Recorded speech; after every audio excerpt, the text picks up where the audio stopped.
I don't have all the answers as a leader. You don't have all the answers as a leader.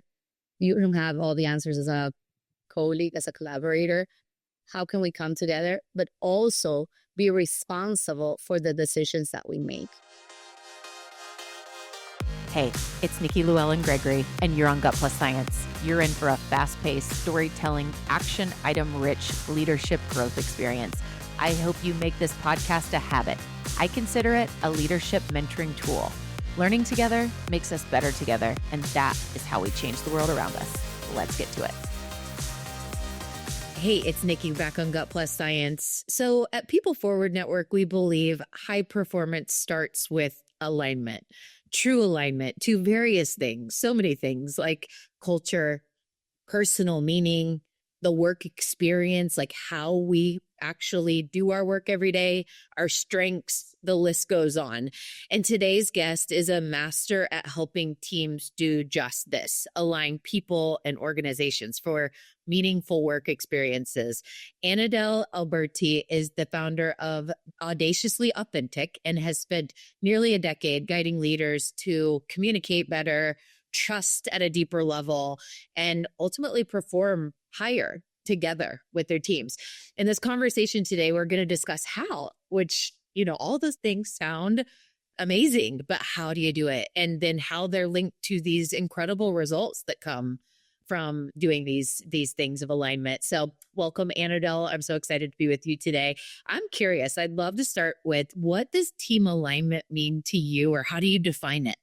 Thank you, Nikki, for having me. I'm so excited to be here. And when we talk about team alignment and alignment in general, I feel that I see it as everyone rowing in the same direction. So if you think of a team, if you think of two people even rowing in the same direction, that's alignment. Not because they have to, but because they choose to, because they want to. It's that harmony between purpose, communication, and responsibility. Being responsible for our own choices, where clarity and humanity, if you can say that, meet. It's not a one-time off-site or team building event. It's work that is done consistently with intention and that is sustainable throughout time. I'm glad that you just said that around not a one-time thing. It's this ongoing, and that we never arrive. It's never like, we made it. We were good now. We don't have to work on this anymore. It's a constant work in progress, and we'll break all of that down. Before we do that and going into the how, why is this so important to you, or why has this become your North Star? I thrive on seeing leaders awaken to their power of authenticity. And when they realize that alignment isn't about perfection, but connection, that's when it clicks. And watching a team rediscover that purpose, trust, and joy in what they do in their day-to-day, it fuels my life, and I just enjoy it every single day. I'm really curious now that you said awaken to their power of authenticity. What does that look like? Maybe think of someone that you've worked with and just give us an example so that our listeners can really understand that experience. Yeah, so we've worked with leaders that they have their tasks, they know what they have to do, they have a team, and they just do what they have to do, what they're supposed to be doing. Yet they don't connect with their true purpose and their true passion. When someone is connected to their authenticity, they're connected to their passions, they're connected to their purpose, they live in a space of gratitude, and that shows up every single day in the work that they do with their teams and in their own lives. So that is true connection to your authenticity, and that is the way that it shows up.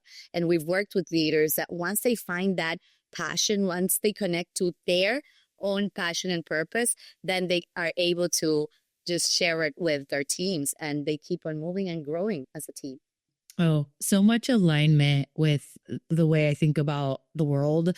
Our tagline at PeopleForward Network is do meaningful work, live meaningful life. Not that work is everything, but in the realm of what we do at PeopleForward Network, work is our mission to help people experience meaningful work. And we spend so many hours there. And we know that when you have that true experience of meaning, your life, I often say your dinner table is a reflection of your meaning in life, like your meaning in your work life, right? So it can either be like, oh wow, we have a bunch of grouchy conversation because it's rippling from the day, or gosh, I'm just so energized, I'm not drained, right? So I'm totally with you on that. Let's break this down, because I think there's a number of core components that you oversee in the process of working with the leaders that you work with. One of them is communication, and truly effective communication. Let's talk about that. Maybe start with the greatest challenges that are popular, like the breakdowns that you typically see. Share those with us. Leaders often confuse talking with communicating. So they feel that because they said something, it was immediately understood by the entire team. And not being able to connect through communication trickles down into the work that is done in the workplace. So the biggest breakdown that we see is assuming that alignment exists just because something was said. I sent the email. Exactly. I sent the email. Yeah. I said it at the meeting.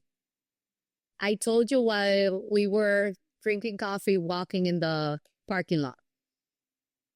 Didn't you see the text message that I sent you? Or I explained it to everyone. And that's when, and it goes both ways. It's not only leadership, it's also as teams and as human beings.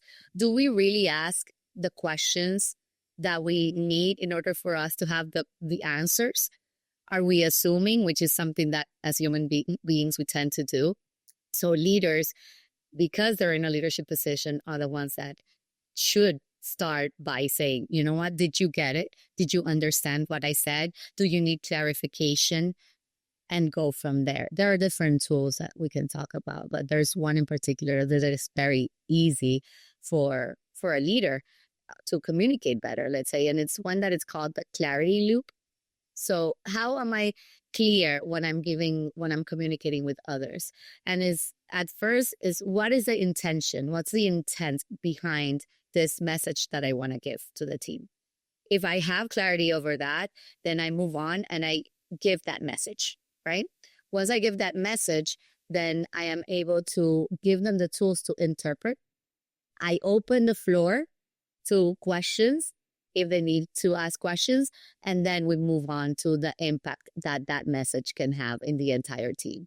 So it helps teams pause, verify that they're understanding the information that they're receiving, and then not assume. I love that tool. That's great. When it comes to a leader that you've worked with that maybe they just, from the very beginning, they've been really good at this, effective communication, or you've watched a leader transform and they've become that, how do you describe that leader's difference? Yeah, well, if someone is really into understanding what their team needs and how the different type of personalities communicate within a team, then that leader is going to adapt, or that leader adapts. We've worked with leaders that are amazing at communicating, but they know their audience. They know who they're talking to. They know how their teams digest information. And we've seen it that if they know that one of their team members or collaborators doesn't necessarily get the information the same way that the others, they set aside some time and they talk individually with this person. On the other hand, we've worked with leadership teams we actually had this in particular client that was in the media entertainment company industry, and the leaders were frustrated by missed expectations. They were expecting, things to happen the way that they had it in their minds, and over again, they were just getting frustrated over and over again. Once they began asking the simple question of, what did you hear me say? Do you have any questions? The tension dropped, and then collaboration started soaring because the team felt that they had this open space where they can talk to their leader and they can ask questions without being judged and without feeling that, is this a good question? This is a bad question? No, everything is on the playing field. You can ask whatever it is, because once we saw how the teamwork, even I already mentioned that, but it soared, it skyrocketed. It's so good. And such a great reminder. When we think about alignment and your definition of rowing in the same direction, everyone is flowing and we know where we're going. Vision and clarity of that vision is so important. What have you learned about the secret sauce, if you will, of leadership, communication, effectiveness, so that that vision is crystal clear? What do we need to do? They first need to know what that vision is. A lot of the leaders that don't necessarily know, don't have the clarity on their vision. But most importantly, I ask them to co-create with their teams. So if there's no clarity in the vision, literally co-create the vision of the team, of the results, of how they see the company growing. And then people will commit even further to what they help create. When we feel as human beings that we're part of something bigger, we put our heart and soul into it. So that's when, if we integrate everyone in the team, you truly see how that vision comes to life, and the energy that flows around that is impressive. I was actually reading, I'm in the middle of reading a book that talked about how when him and his business partner were creating the vision, every year they did the strategic planning of the company. Every year they did it together, but they felt that there was something missing. There was a missing link when they implemented something. They tried to communicate the vision, where they wanted to go with the company, to their team members. However, again, they felt that they could do more and they didn't know how to do it. Once they realized that they needed to invite the collaborators to this strategic planning meeting and work alongside to see what the vision is for this next year, they worked on it together, and immediately, even the engagement with the collaborators skyrocketed. They started working together and it was flawless. Everyone started rowing in the same direction. Now let's talk about where accountability comes into this. We have a clear vision.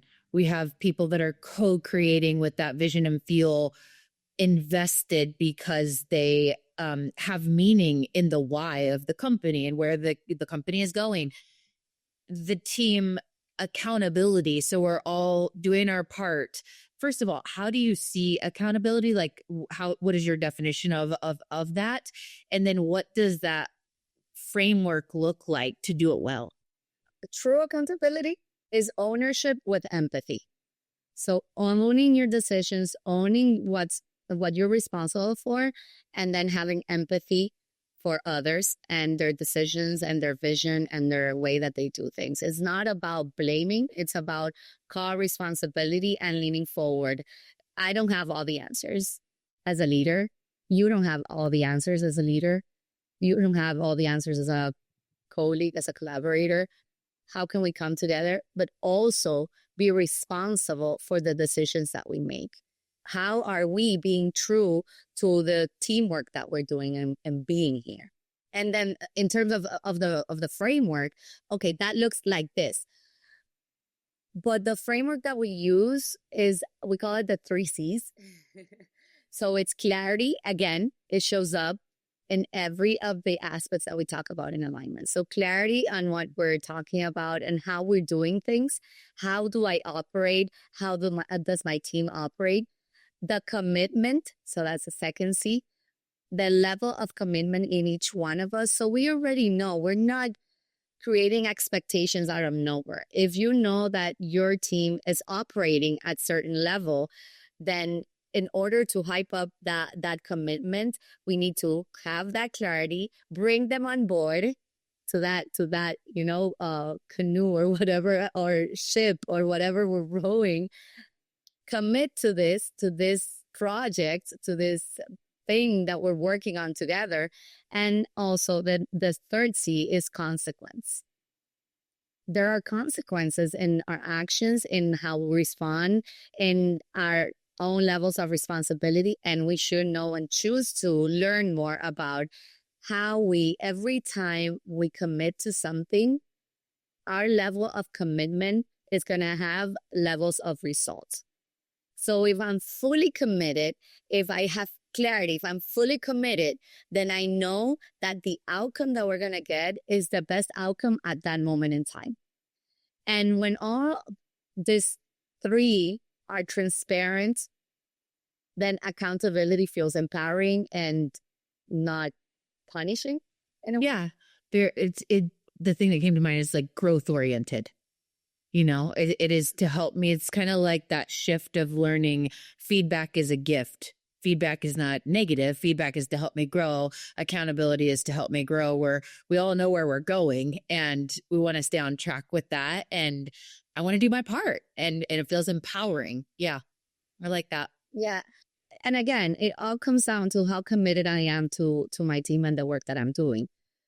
We can be amazing leaders. If we don't have committed teams, if we don't have teams that are aligned to our vision, to our purpose, to what we're trying to accomplish, then look within ourselves as leaders. What can we do better or in a different way? Is it on me? Have I done everything that's in my hands for this team to perform? Or am I committing only 50% because either I am too tired or everything is the same or they're just going to do it their way? That's a lot of the mindset that goes on in leaders, and not necessarily looking at ourselves. It's turning the mirror at us and saying, okay, as leaders, how can I make this better? How can I bring this team together? How can I make this more an alignment? Which leads me into another ingredient in your process, which is cohesiveness. So cohesiveness, when I think cohesiveness, I think tight.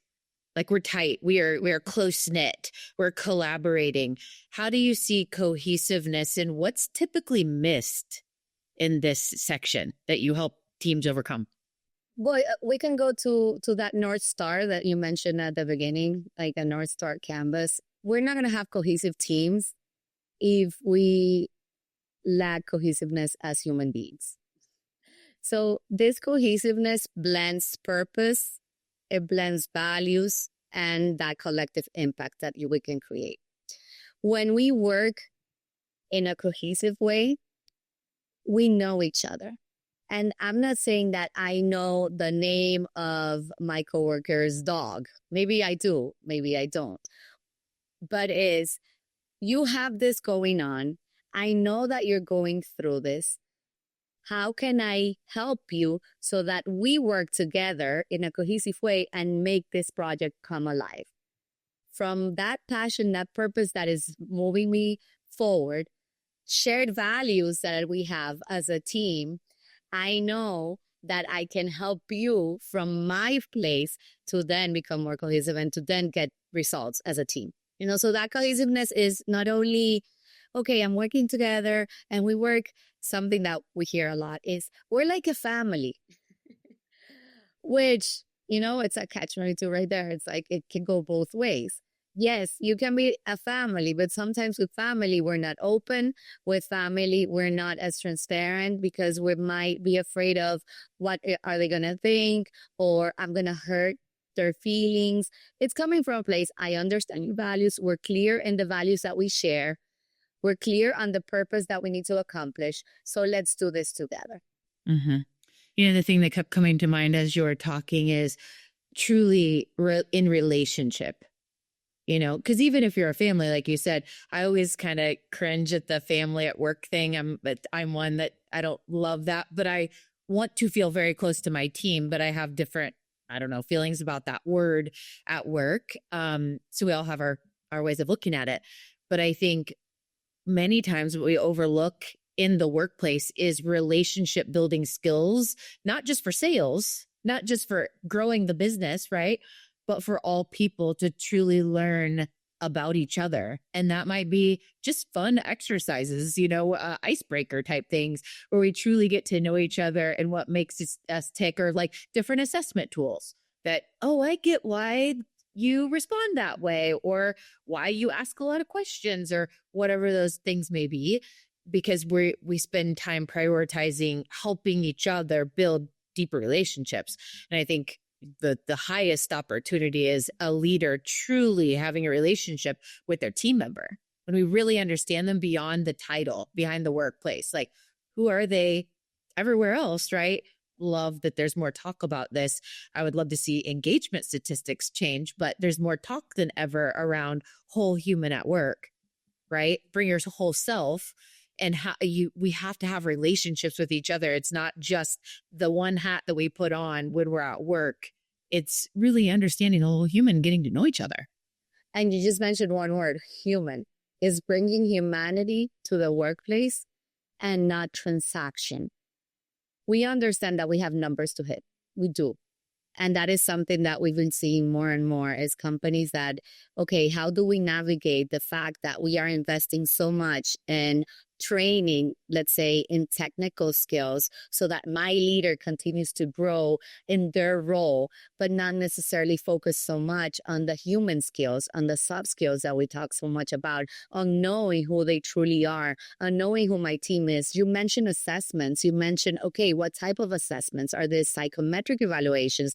We actually use psychometric evaluations to know the characteristics, over 16 characteristics of the human being with whom we're working with. But not only that, it's not individually. We do it individually, but we bring in the team and say, these are the results. As a team, this is why you're working well. This is what's missing. This is how we can work together and maybe put this at a different level. And then the leader has this insight of, oh, now I understand why this person wouldn't reply to my emails right away. Is because it's ingrained in their DNA that I have to tell them a couple of times, Whereas there are others that jump right away and reply, but that person might reply so quickly that doesn't even look at the details in that email or in the answer that they're giving.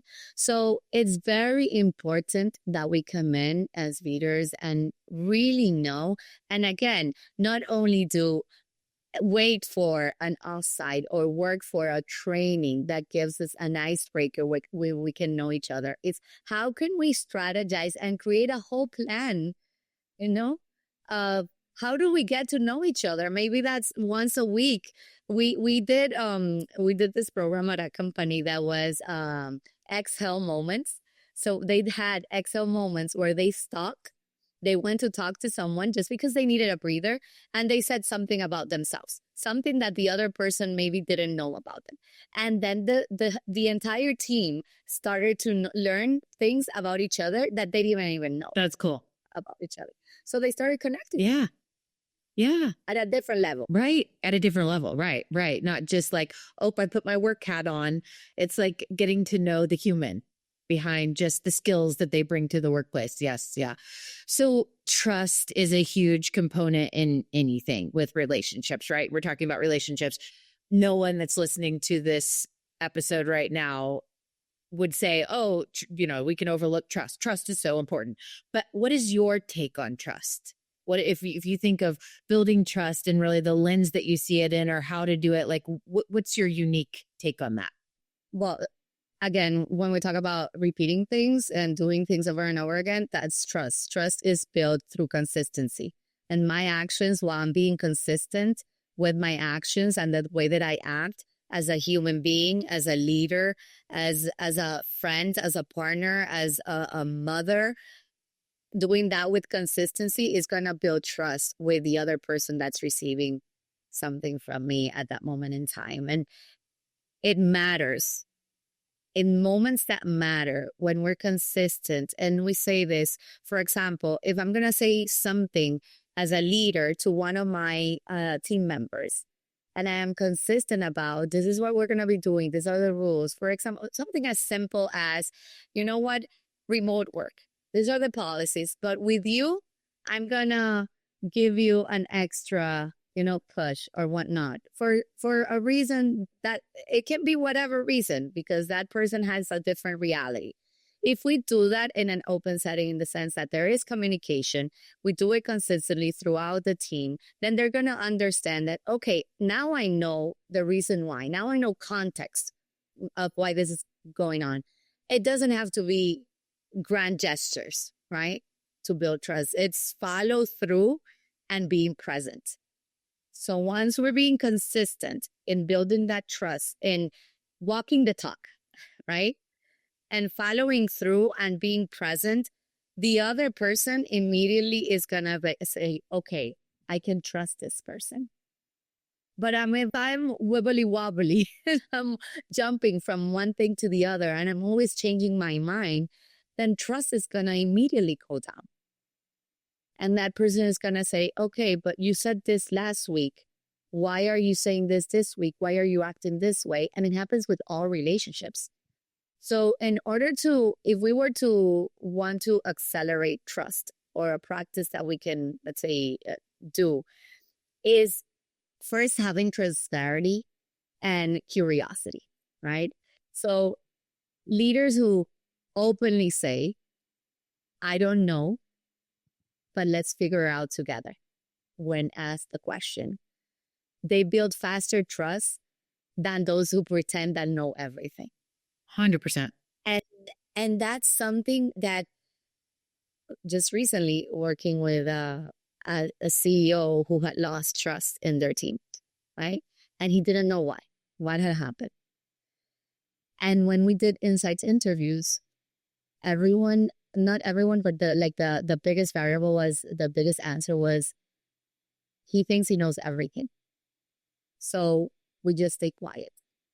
The answer was always, trust me, this is going to work out. I know what I'm doing. So you're not integrating me. You're not making me part of this.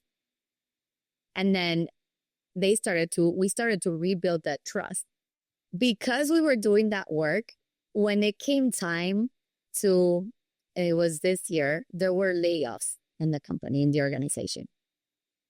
And because he opened up and he said, this is what's going to be happening. We're going to have to, do some layoffs. Ask me anything. So he put himself in a position of, ask me anything. We're going to work this out. He posed as a vulnerable person, which in that moment in time he did. And he keeps being a vulnerable. He opened up to vulnerability, which at a CEO level or executive level sometimes is very challenging. But that became his new leadership strength. And his team they stuck by his side because he showed up in the hardest moment for the team and for the company. Well, and a number of things that you've already given examples on, just that story right there about this change in this leader, or earlier you were sharing the platform that you create where people will ask their questions. Like they step up and they ask their questions because they feel safe to do so, right? Many times they're not going to because, that person has all the answers, or they think my questions are dumb, or whatever. What's that category? And it's underneath trust. It's within trust is psychological safety. And what have you learned about, first of all, it's a huge component of being aligned, right? You have to have that psychological safety. Otherwise you're checking the box with work because you're half there, right? How do we lay that landscape for psychological safety, but also fix it when we've messed up? Yeah. So how do we see, what we're doing in terms of our teams, and if psychological safety is present or not? And the question is right there, are we being present? Are we paying attention when we're saying, are we being present? Are we even listening to the science? So when I say this is, if there is silence, we're not getting feedback. We're not getting replies. We're just getting people that are working in automatic pilot, that come into work. They do what they need to do. They don't ask the questions. They're not curious. They're just there. They're human beings that are like placed in a position, and they're doing what they need to do. When those meetings are polite and but not productive, and when innovation feels risky, then you realize that, okay, something is going on. What is going on in their minds? And that's when, how can we work and strengthen psychological safety? And it's first starting with our collaborators and our team's mental health, right? And modeling ourselves those things that we want to see from our team. So if there's silence, if they're not asking questions, if they're just doing their work and, okay, it's here, but I'm here, I'm present. Here's my response to this. They're being very polite, but there's no real productive outcome. Then I am, as a leader, I am going to model curiosity. I'm going to start asking the questions. Again, ask me anything. How can I support you? Reward with honesty is opening up the floor. Is when I hear about offices, and I've seen these offices where leaders have open door policies. Walk in whenever you need to talk to me. If I'm in a meeting, of course, you have to wait, and then we'll find a time. But open door policies are amazing. You're giving the space to them to open up to you and rewarding the honesty of, okay, what do you see happening here? Do you have an input? What can we do as a team so that we're mentally healthy, so our well-being is not impacted as a team? You're giving the space for others to express themselves and make feedback a shared gift. It's like working on constructive feedback, being open to it.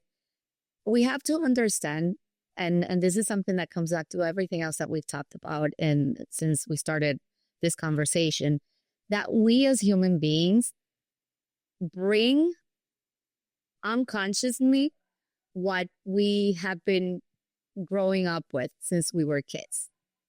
So there are many unspoken traumas, challenges, ways of communicating that we don't want to model, but we have them as limiting beliefs and we have them unconsciously. We bring them in to work because we are human beings and we're bringing our whole human, like you mentioned, to work.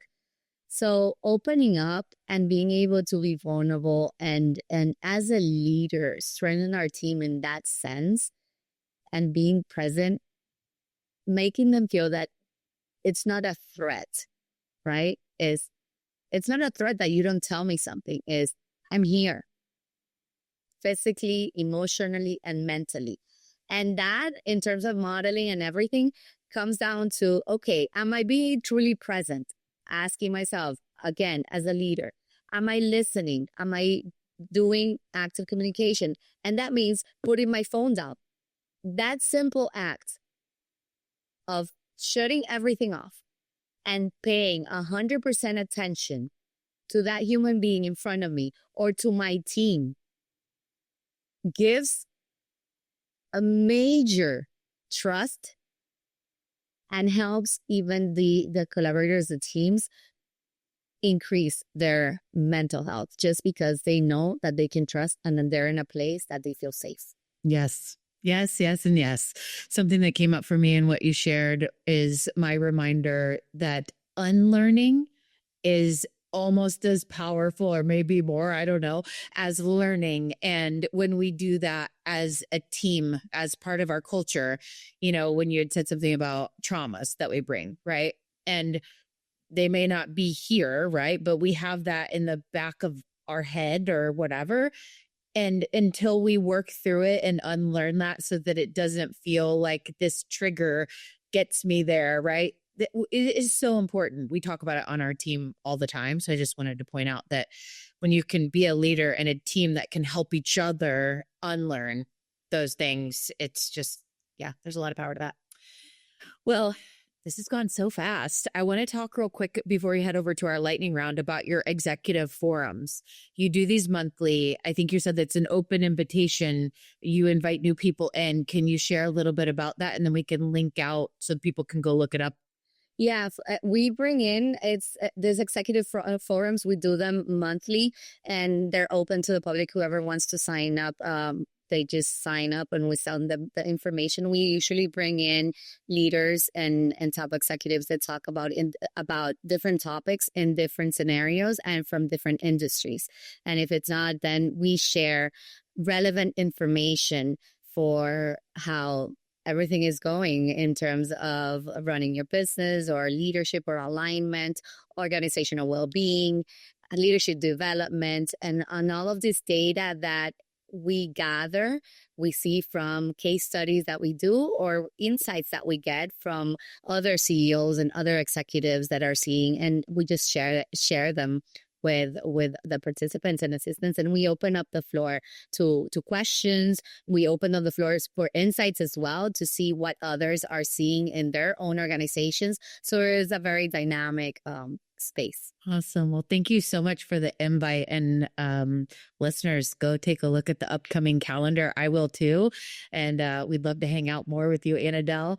This has been so good. We're going to head over to our lightning round. So a question that I ask every single time. And again, the lightning round is just like a real quick, get to know you. But the first question is your favorite book of all time or a favorite recent read that just has you captivated. What book is that? I'm going to go with the recent read, just because it's one that I'm really enjoying, and it's Unreasonable Hospitality by Will Guigara. And that's the one that I quoted about the team and working together in a shared vision before. And he comes from the restaurant business. And he started, in college, just helping out as a sous chef and whatnot. And he grew to be one of the biggest business owners or restaurant owners in New York, and getting Michelin stars and everything. But it's the process that took him to get to that point that is shared in this book, and all the concepts are so applicable for different industries and for leaders, business owners, executives. Like, it's such an interesting book that gives you that perspective of no matter where you are in time, it's going to give you insights on how to deal with following your purpose, following your vision, living from your passions, and truly connecting to what you're doing, because that's how you're going to get to that Michelin star, let's say. Oh, that's so good. So good. Thank you for sharing that. I hadn't heard of that book. I started my work experience for 10 years in the restaurant industry, and I always say I can't recommend it enough because of all you learn and so many people you interact with and dealing with conflict and greatness and all the things. So I'll have to go check that book out. Okay. So you live in Florida and you've moved 18 times since you were 17 years old, and you sure don't look a day over 30. So, so I'm like, wow, okay, you've lived a lot of places. I'm so curious, of the 17 places, where have you found the most joy? Let's stay with I don't look a day above 30. I love that. Thank you so much. I feel so flattered. The one that I enjoyed the most, where I found most joy. So I have 2 kids and, a happy family and whatnot. And we say, oh, it's here. No, actually, where I found most joy was in Spain. I lived in Spain for a semester, and it was so joyful. I wanted to stay over there, but I had to come back and finish my degree, my college degrees.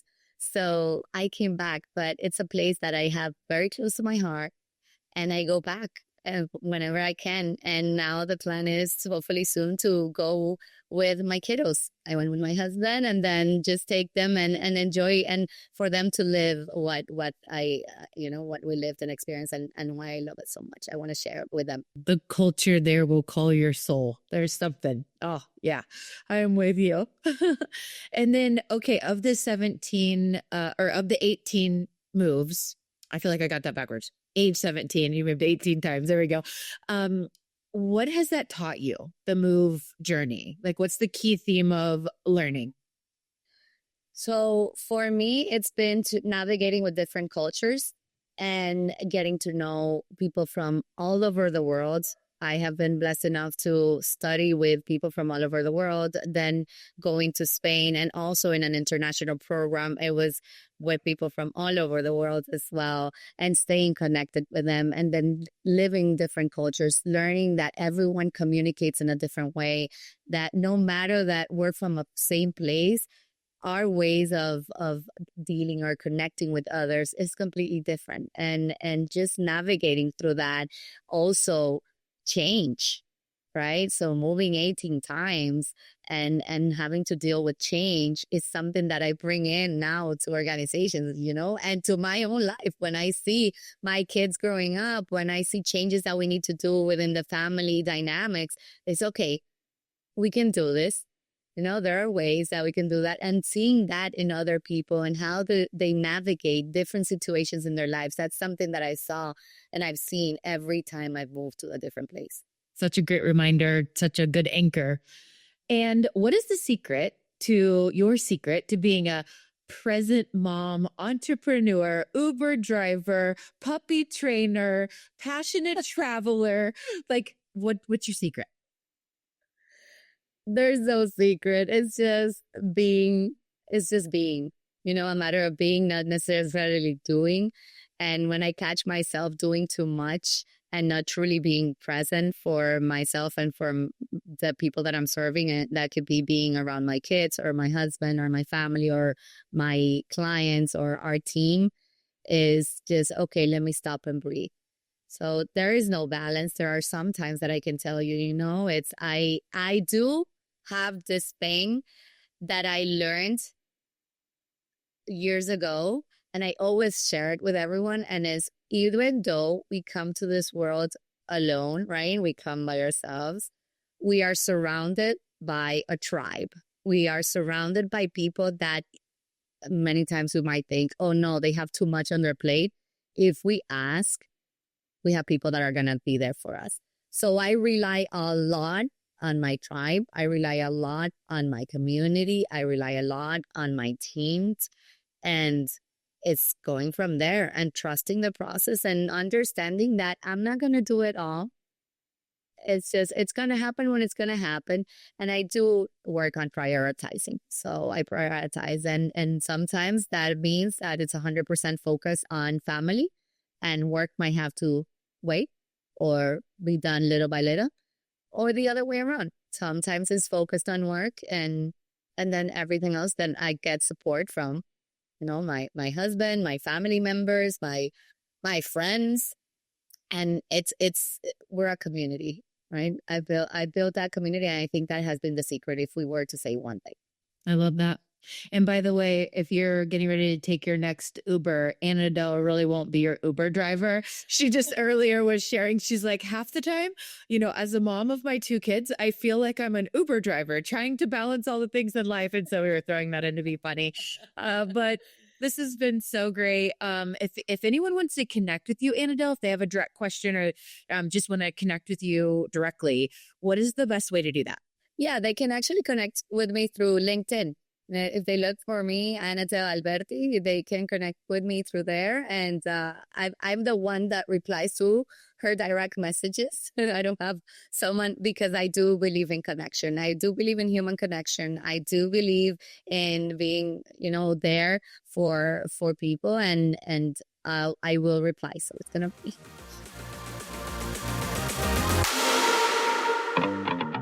Thank you, Anadel, for joining Gut Plus Science. It was so good to dig deep into alignment, team alignment, personal alignment, meaningful alignment. Loved what we shared today on this episode. And here's my truth you can act on. Number 1, alignment is everyone rowing by choice, not force. True alignment happens when purpose and communication and responsibility and ownership are all in sync. And it's sustained when we all individually own it and want it. We want that same direction and outcome. Number 2, communication clarity changes everything. It's the core to everything. We must stop assuming and, oh, I said it and I sent it, but we have to communicate with impact. What did you hear me say? And making sure that our message has been received. Number 3, accountability thrives with empathy. Real accountability is ownership with empathy and applying the 3 C's: clarity, commitment, and consequence. So expectations feel empowering, not forced or punishing. Number 4, co-create vision to drive engagement. When we hear from others and they share their questions and thoughts, the commitment and the energy soar because people go all in because they've designed it together. Number 5, trust and psychological safety start with presence. Our presence builds trust. It is the key to helping people understand that we're really in it with them and bringing that presence consistency with follow through and vulnerability. Well, it was so good. Thanks again, Anadel. We'll see you all next time.